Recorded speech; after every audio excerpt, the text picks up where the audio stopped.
Okay, what's up? Welcome back to Inside YKTR. It's been a minute. Me and the boss sit down talking all things YKTR, YKTR Sports, and everything in between. But this is brought to you by the good boys at Kelly Partners, Isaac. Kelly Partners, Northern Beaches, best accountants in the game. I had someone in Doozy Club ask, what's the name of that accountant again? But it's Danny, look him up. If you're into business, if you're into trying to grow a business, you have to understand your numbers. And a big part of today's conversation for Inside YKTR has sort of been focusing on numbers. And there's a saying, if it don't make dollars, it don't make sense. And you think you need a good accountant, so hit him up. Ben Livy was chasing Danny's number on the weekend Was too. he? Was he? Yeah. I'm getting Danny some work. Yeah, hard. Little clickbacks. Yeah, you need to put that back soon. All right, we got a bunch to get to. Obviously, it's been a while since we've done Inside, but what's been happening, man, behind the scenes? What's going on here? No, it's like I can feel everything trying to level up, and then also individually trying to level up as well, and then trying to bring everyone else with us as well. So different looking place compared to when you walked in. Probably you've almost been you've been here for a year. Yeah, over a year now. Yep. Yeah, so obviously when you walked in, it was kind of everything was like willy-nilly and was sort of floating about, and it was heaps of sort of fun, and I get that, but I just want to have the perfect balance of we all have fun together, but we're all trying to grow as well. And one of my highest values in life is business. It's one of my favorite thing to do. Same way golf. Let's go play golf for 3 hours. This is my thing. So I'm super zoned in this year. I'm super focused. I'm in the office a lot more than I was last year. I was kind of that work-life balance last year, but I'm focused. I'm focusing on the stuff that's probably not necessarily always fun, and I won't always be in content and stuff anymore, but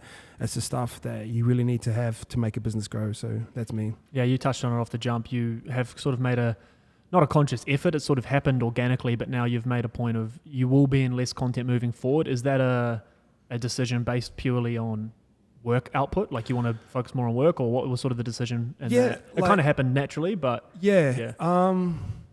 It's kind of like the stuff I'm doing right now, like a lot of it's built around budgets and spreadsheets and focusing on numbers. So if we're filming that content, I'm sitting behind a laptop most of the time now. A lot of it's around staff management now. So a lot of it's around tough conversations, and we've had a few lately between everyone. So the stuff's that not really that exciting or front facing as YKTR, but we've got a lot of good guys who are really good in content, yourself, Lukey included. Chico's fun. Geordie's fun and Scope's fun. So instead of individually, they're all having their own shows where it gets a little bit messy. I think we just kind of throw it all into one and look better as a collective. And then I'll just kind of behind the scenes doing all the stuff that's actually going to help our business grow, but it's probably not that sexy to look in front of content wise. The business was sort of founded on you being the front face of the camera. You were the voice, you were the guy vlogging, you were the guy editing. Is there any, not concern, but if you're a consumer of YKTR and all of a sudden you're seeing fuck all Isaac John and way too much Jordan Simi, because we both know you can get too much Simi in your life. What does that balance look like? Because you say you're going to be in less content. It's sort of sounds like you're going to be just disappearing from everything. No. Obviously we've got some obligations to sponsors now. So we got YKTR Sports where people are paying us to make content, so I'll be front facing on all those sort of things. But just that, Caleb's got a big thing about go-karting at the moment. We didn't go out and go-kart. So if we're doing stuff like that, I probably won't do it. But the reason why YKTR was able to scale real early at the start is because I could cover all those aspects as well, but it's just not scalable. My best time now is probably not cutting up content or being in front of content when we've got staff that can actually do that for us as well. So I'll be there. Ideally, if I could hire the next person and they just followed me around, there'd be plenty of business content and that sort of thing when I'm mic'd up and having conversations, and I think that'd be super interesting. Just right now we don't have the resources, and then when I always take a step back and look at YKTR, I'm like, and this sounds as a business owner, you have to focus on growth and money and where we can grow and where we're applying money. Right now, me cutting up a vlog or being in vlogs, probably not the best use of our time, where I could be focusing on different things as well. So, and I don't think I balance, when I'm in too much content, I feel like there's a opportunity cost somewhere else within the business as well. So I'm just focusing on the things that actually really matter. And like I said, they're not the sexy things. But that will be not the next step, but down the line, if you were to have someone that could tag along behind you and cover that side of stuff, because when you are out of our sort of the fun content and you're doing your business stuff, there is still a shitload of value in that for people. So that is something that you do want to show. Yeah, of course. And a lot of the staff meetings are inside in a circle, so people get to see that side of it as well. And then you'll see people that watch YKTR and all the fun stuff, and then I jump on a show like this and I sound like I'm complaining the whole time. They don't really see the types of meetings that we have behind the scenes, and there's like structure behind them and there's lessons, and it's mostly positive as well. Like I do have my blow ups and stuff like that, but when the boys trash the studio, that'll happen. Yeah, stuff like that. So still learning. Like honestly, it's like sometimes I like wake up, walk in, I'm like, shit, I've got like 7 staff to look after, and each staff presents different challenges, and like I'm not always at the best at managing them, and I'm still learning this as I go. And like people, like I've never stepped foot in a university or a business school. I've kind of just founded this and just learning as I go. So there's always lessons in there for everyone, and I'm the one probably learning the most on the daily. Were you ever in any of the old leadership groups in footy or anything like that? No, I was always like, whenever I was of age, I was always like captain or thereabouts, and obviously being a half, but growing up, like my dad, like I was always the captain growing up. My dad was my coach. We used to do like Pacific Island, so I was kind of at the front. So I'm not afraid of leadership. I like it. I'd rather, if YKTR succeeds or fails, I want that on my shoulders. But there's just different, like new levels, new devils is kind of like the saying. So I know that we're trying to get bigger and better in every way, and with that comes more stress, but I love stress. It's a good thing. It makes you better. Yeah. All right, well, let's talk about the content stuff before we pivot off. Cutting shows that aren't working. It's something, you know, we get excited when something, we think we've got an idea. We could turn up tomorrow and come up with 3 new podcasts. I'm the ideas guy too. I'm the ideas guy. And then when me and Lukey get jazzed, it's just we're off to the races. But how do those sort of decisions get made, and what's the process behind something like that? Money. Like, we say this behind the scenes between me and Lukey, like when people wake up, they all put their pants on the same way. And what that saying means is like everyone's got the same problems. So Barstool were probably our biggest reference point in terms of the YKTR Sports side and where we want to grow. And Erica Nardini, she runs a podcast called The Token CEO, and I love it. I love her as a CEO. She's really positive. But she talks about like, we give a platform for pretty much so you guys can do whatever you guys want. Like Grouse A Few Reds was started off an idea, and now it's a really good show. It's like, you've got the facilities here to do it, but you're going to have to self-manage them on your own. If they work and they start to generate revenue or branding or whatever, we'll put the resources behind it. But we're not just going to go out there willy-nilly making content again, because like I said, it is a waste of time. And like some of the shows I'm happy to cut, like Jordan was vlogging, wasn't really that committed to it. Chica was doing Help Yourself. I just didn't feel like it had like the legs to grow, or it did. It just kind of, there was just something there that wasn't quite working. So remove that show. The Comeback is just kind of cool story of him coming back to football. So that'll stay there as well. But yeah, like I said, not afraid to make cuts and just focus on core shows that we can put more time and energy in towards, and then sort of cutting the fat, getting rid of the rest. Geordie's show in particular, like we started, it was just me and Simi just get blind, and I'd live chop as we're doing it. And then like you look at now where you go, okay, if you guys are committed to it and it's consistent and there's something there, boom, marketing machine behind it, producer Lukey behind it, chopping, like you get the pump up if it's worth, if it makes sense. You get the resources. And what this does is actually like builds a solid foundation for growth as well. So we might go, all right, Grouse is killing it, YKTR Sports show is killing it. Me and Scope are going to try and start a bidding show pretty soon. We'll give that 6 to 8 weeks, see if that's killing it or not. If it's not, we'll cut it. But then we sort of zone in on those shows, and then once they start to work and once they start to bring like money into towards the system, where it's like worth it, and then we start to look for someone else as well. We might exhaust all our talent resources within those 3 shows between all of us, and we're like, all right, it's time to bring someone new in. And if you look at YKTR, the journey, like you said, I was all Isaac at the start, and it's just because I had to be. But then after a while, you just don't want to see me saying the same shit over and over again, and you sort of add new people in. Very early on is obviously Chico and Normie, and those types of content done really well. Then obviously all you guys start to come in as well. So it's more of a collective team effort for everyone. And what it does, you actually get attached yourself to different characters as well. So just imagine a movie, just walk around on your own. It's like fucking I Am Legend. But like if you get really good shows, have different characters and people attach themselves to different characters. So if you look at anything that's popular right now on Netflix or whatever, they all have characters, and you start to attach yourself to a characters, but collectively we're still the same team. Before we'll get into the shows individually, but YKTR Sports on the whole, how's it going? Where's it going? What's the play, man? Good, exciting. It's like the old less is more approach, and like between me, you and Luke, we've all got ideas about different shows and stuff like that, but it's just really trying to nail down your core fundamentals. People love football, love talking about it. A YKTR Sports show is doing really well, like in terms of numbers. We're doing about 15 to 20K views, and when I look at someone like Bloke in the Bar, it's not like a competition thing. I see Denon as kind of like the big brother in this space, and the guy who's leading the way for all of us.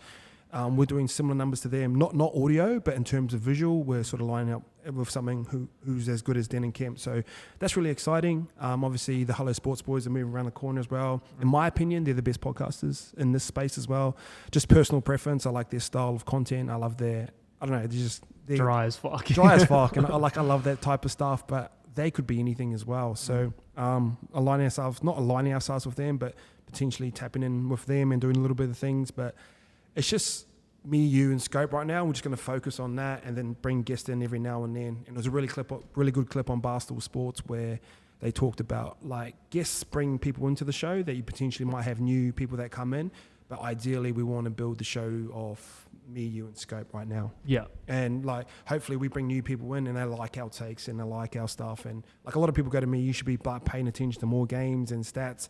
I don't see football as stats. I see it as like shape, and you hear me talk about culture and all that type of stuff. I see business at that side where Scope's really good, and Scope's a really good podcaster, and he's literally got 2 days to figure out what he's going to say on Wednesday. And when he comes in, he's prepped, man. He's prepped, and like you can see it in his delivery. Like he's well thought out.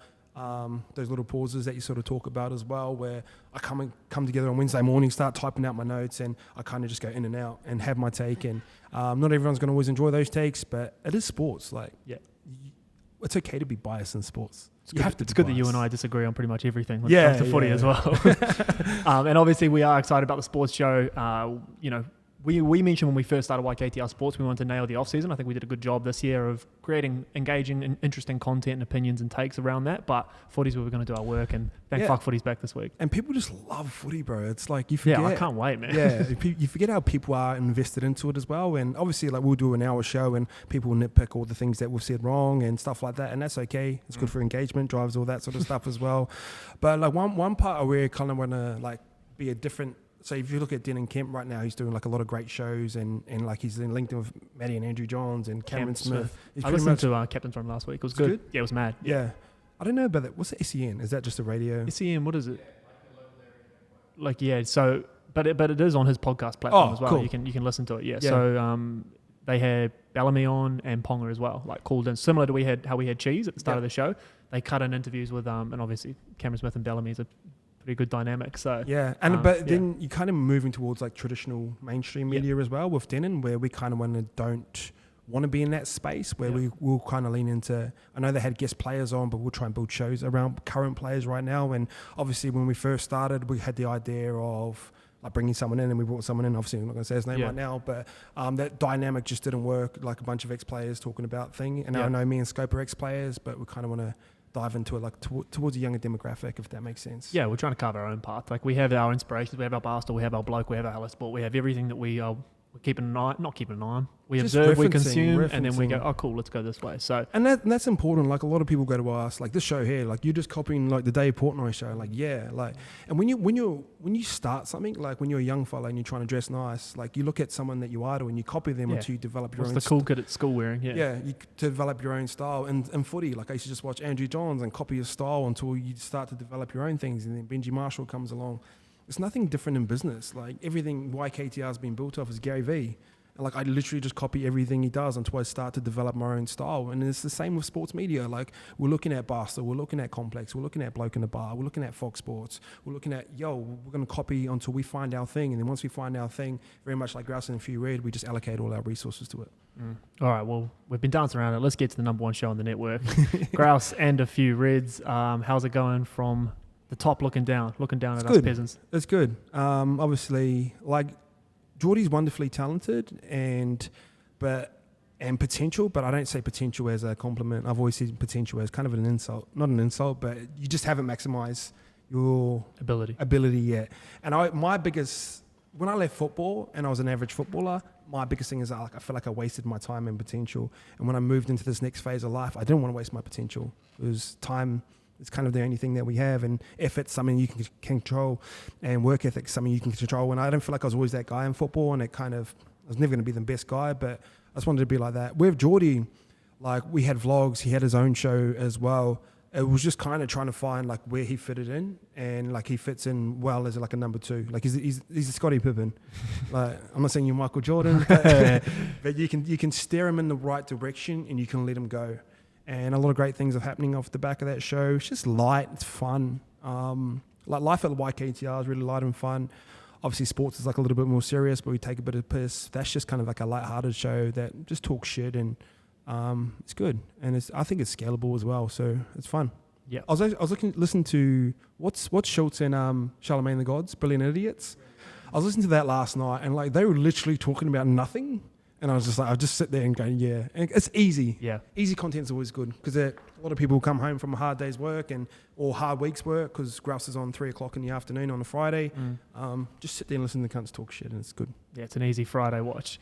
All right, you touched on life at YKTR. That's sort of the pillar staple of our week. Drops on a Sunday. I think Caleb did a really good job last week. Luke and I watched it yesterday. How's life at YKTR going, and where's it going? I think it just stays as is, and it's just almost like a branding exercise at the moment in terms of user numbers. It's actually not that great, but it's kind of cool to sort of document the journey as well. And I think Caleb was starting to get a little bit rattled on like things that we needed to do, but a lot of it's just around documentation as well. So we built out a basic system from last week where he's like 6 storyboards that he needs to focus on, and just plug those in and film the boys as well. So we've taken Chico's Help Yourself show away, and we'll plug potentially food content into life. So we're building that sort of system, but yeah, it's going good. How's the kid going overall? I know you want to get to stuff later, but Caleb in general? Yeah, he got his first warning. Welcome to the club, man. Yeah, last week got his first written warning, and I love Caleb. Great content and stuff like that as well. But he's kind of rocked up about 18 times late since he started. So he's been here for like 6 months now. So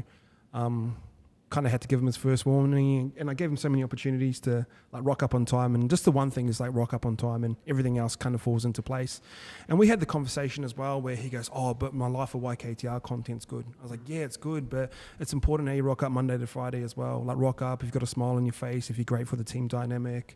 Showing punctuality just shows respect.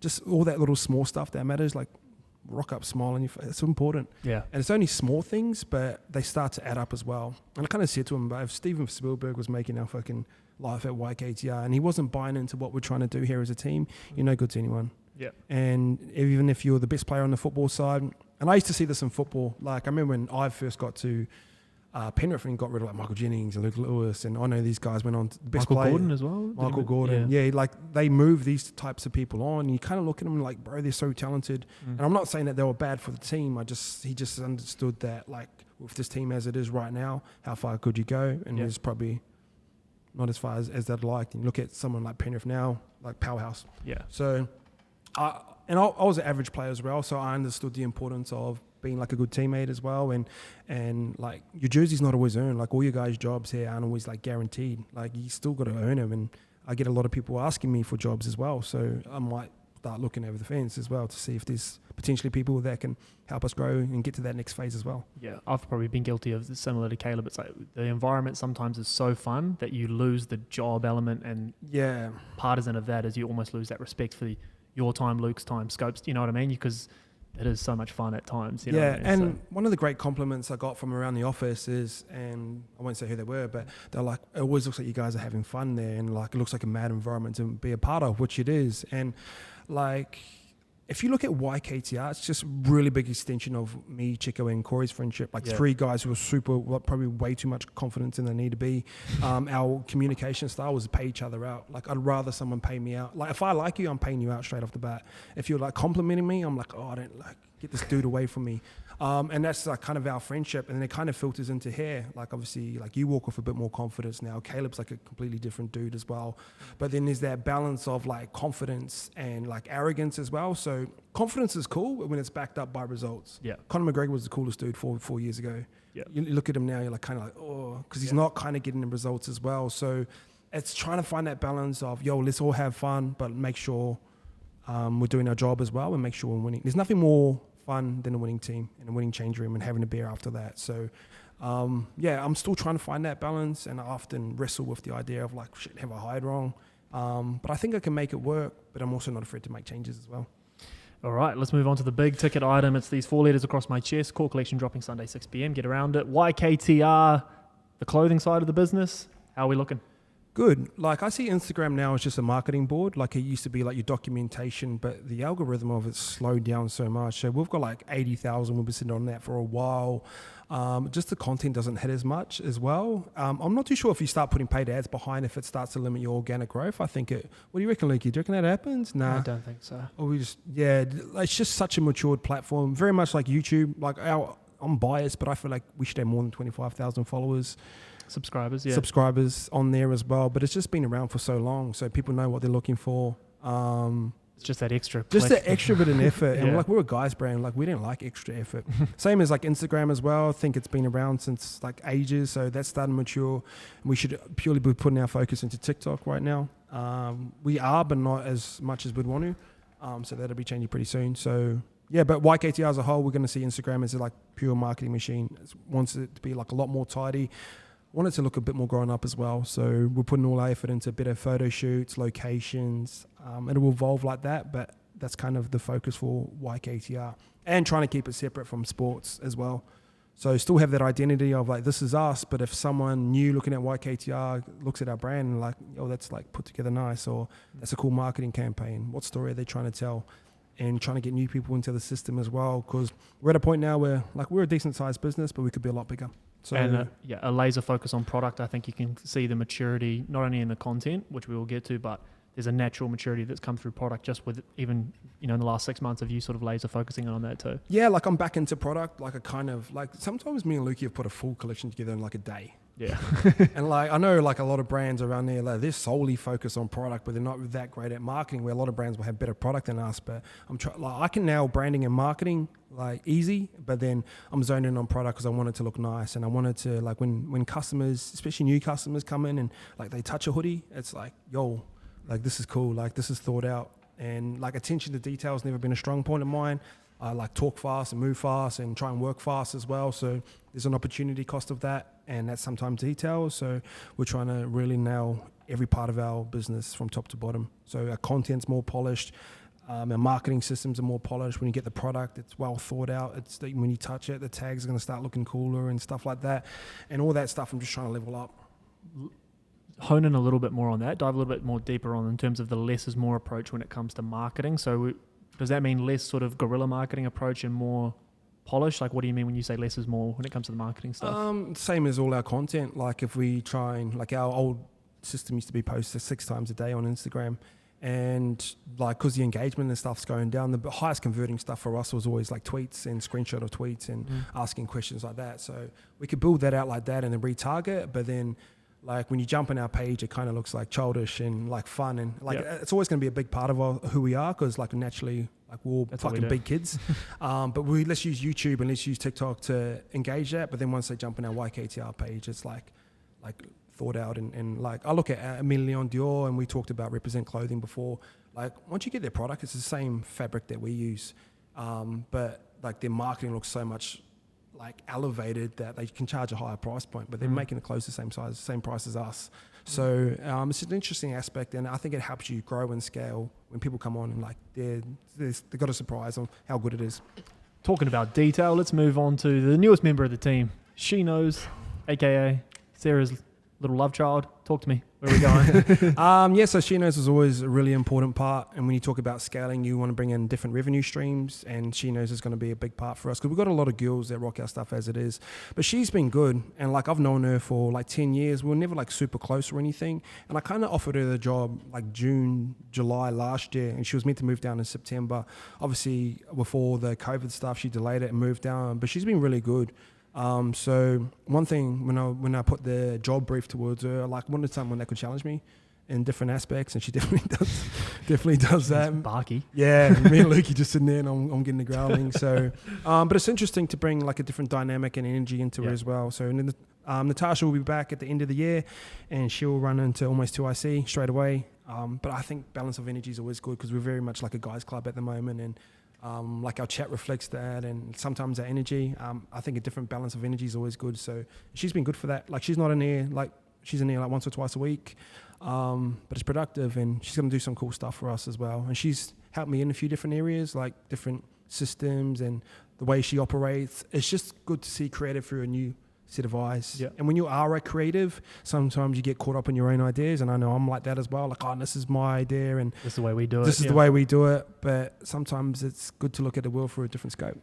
Yeah, and she has got an amazing eye for product. Like, yeah. And that's like a different level. And that's what I said to her. So like back in the day, like me and Louis Brown used to hang out, runs Earl's Collection, and like I was so into product then. because I had just someone to talk about it with as well. And then she's kind of like that for me as well, where like I'm starting to buy more clothes again because I'm a fan of product. Like we've just loaded up on ALD. Yeah. I'm starting to pay attention to a bit more marketing campaigns because you can have a conversation with someone and probably someone that's smarter than you in that space as well. So products, like we said a little bit earlier, we've got a big focus on product. You probably won't see the full effect of that probably like 5-6 months because it takes time to do those types of things. But yeah, she's been really good. The two things people always ask about, she knows, and then the next one is, where's Tech Project, man? So talk to me about Activewear. We've sort of been teasing it for a while now. How are we going? It's not even built out. I change my ideas about this all the time, but I just do want it like simple and basic and nice and clean. I still want it to look like us, but then not look like us at the same time. Yeah. The logo, I've been tossing up with this for like 2-3 months, but then I've just kind of gone YKTR, made a bit more spaces and flipped it. And like when you look at it, what do you mean by that? So you look at YKTR as condensed like that. Yeah. So basically, I've just like made it, spaced it out, and then kind of flipped it on its side, and it just gives it like a more athletic look. Oh, sweet. So simple, but it still looks like us. And I think with design, I think simplicity is always best.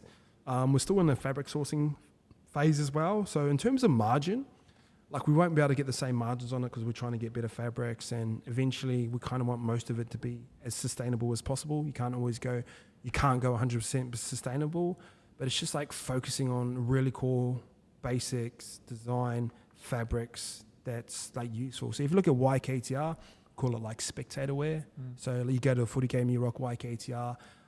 You run in one of our hoodies, you're fucking sweating. So, yeah. But we kind of want to be participators as well. So we want to have clothes that you can rock, and then go for a Bondi to Bronny walk, go for a coffee, and then if the boys want to go play like basketball, you can rock up straight away. You don't have to go home. So that's kind of the core design philosophy around it, and just keeping it simple in colors and not trying to overthink it. I think a lot of times in this, I kind of overthink stuff, but going really basic.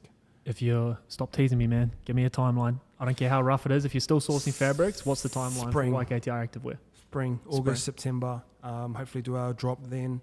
It's going to be kind of like tricky because we've got like She Knows dropping and then guys stuff dropping. So we might have to adjust the guys stuff. I don't know how it's going to work, but I'll figure it out. All right. And lastly, staff as a whole. How are we going, man? Talk to me.